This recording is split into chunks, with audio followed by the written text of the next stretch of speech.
Welcome to Dark Horse Workshop, everybody. It's been a while since I've made something that I can use regularly, so today we're going to make a needle case. Let's get started. You can pick up all the patterns and artwork for my projects on my website. There's a link in the description down below. You can also pick up the same patterns and artwork on the month they were released on my Patreon, so have a look at that. If you're new to leathercraft, this is the best way to transfer your patterns, and even if you've been doing it a while, this way makes things really easy. So if you don't mind wasting a little bit of leather, taping your patterns down is a great plan. Now if you're going to make this and sell it, you're obviously going to use a strap cutter and cut them into strips, square them off, punch your holes. But for the sake of this tutorial, nice and easy.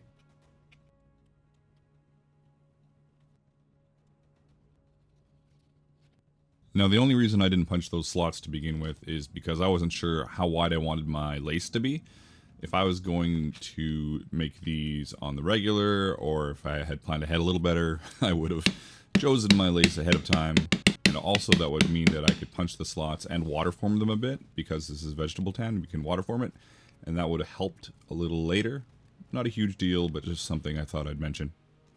Now you'll see on where these bottom discs join on both sides, I've angled the punch, and that's just to help me get through and stitch it more easily, because if they were both straight through it would be a little weird. Once we're joining them together, you'll see what I mean. It is a rare Dark Horse video where I do not carve something on the piece, and this video is no different. So we're going to carve this knotwork I designed onto the top and bottom of our case, and it's all one piece, so when they are put together they all flow nicely into each other.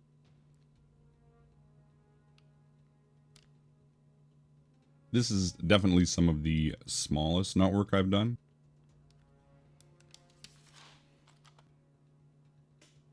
Celtic and Viking knotwork is pretty straightforward. You really just need your swivel knife and some bevelers and you're good to go. So have a look at some of my other videos for more in-depth tutorials on leather carving.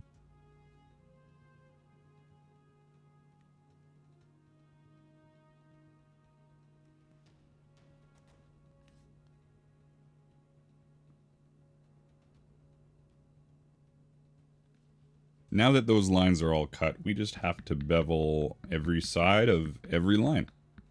Pretty straightforward.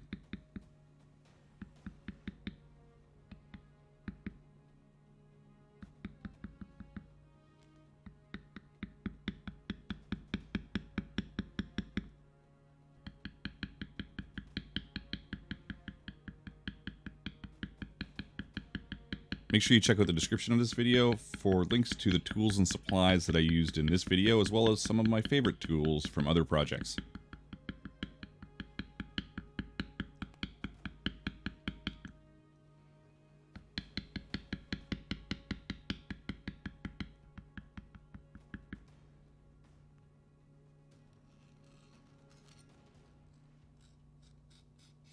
Leather carving can warp your piece. You can see that that edge is a little rounded now, so I'm just going to trim off a little tiny sliver of excess so it's nice and square.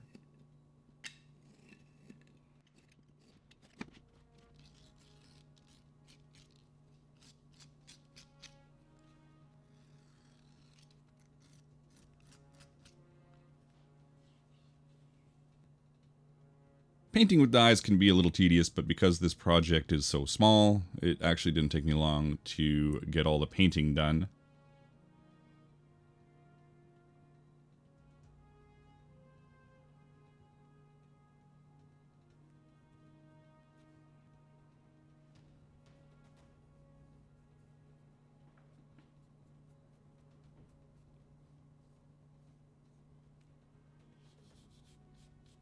I dyed the back very carefully because I didn't want it to bleed through.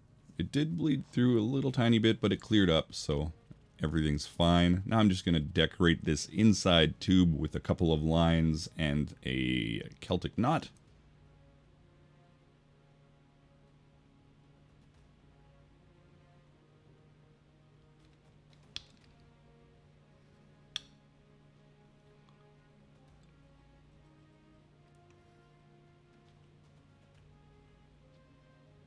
Now I'm just going to use some toconol to burnish the edges.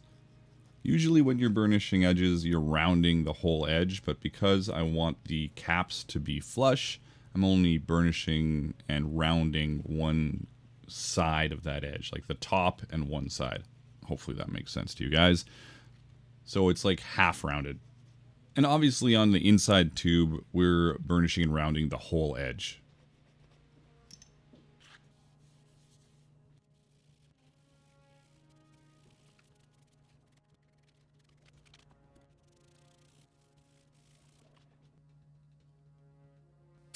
Now we are going to make our leather carving pop. We're going to spray down a resist, add this antique finish from Phoebing's. There's a bunch of different finishes and gels. You can pick your favorite. This is just one I happen to have lying around. And then after that dries, we're going to add another layer of resist or finish. Easy. And it'll pop really nicely, as you can see. Now, the idea of the resist is so that you don't stain the leather underneath. You're just pushing the finish into all the cracks. But because you do stain it a little tiny bit, I always apply some of the finish onto the non-carved parts of my project to make sure the color is the same.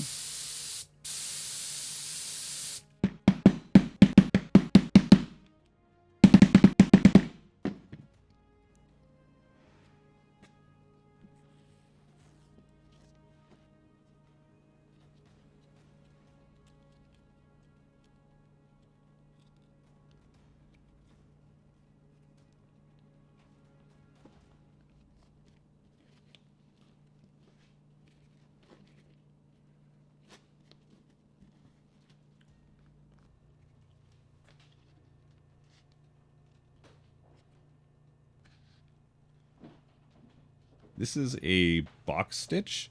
I am not an expert on box stitches. I do think that if my angle was a bit sharper on the top and it came out more the side than the bottom, it would have been better, but that's really playing with fire. I didn't have a lot of space for making a mistake because it could have just torn right through the side of my cap. So I played it safe. Probably could have been a little bit of a sharper angle, but that is kind of how you do a box stitch. Now we're just going to loop our way down, burn this off, and then we're going to move on to the larger part and the more pain in the butt part, which is sewing the inside tube and the outside tube together.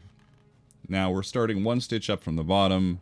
It's hard to get it in there, and so I'm just loosely stitching it together until I think I've got enough to bring it down inside the outer cylinder. Then I tighten it up. I use some pliers. I play around a bit. This was by far one of the easier pain in the butt processes I've had. It really wasn't that tough. It was just mildly annoying. Like I did a lot of this where I pushed through one hole and then sewed through the other hole instead of just going through both at once. But as you can see, it all turned out. Looks great. Super sharp. Very happy.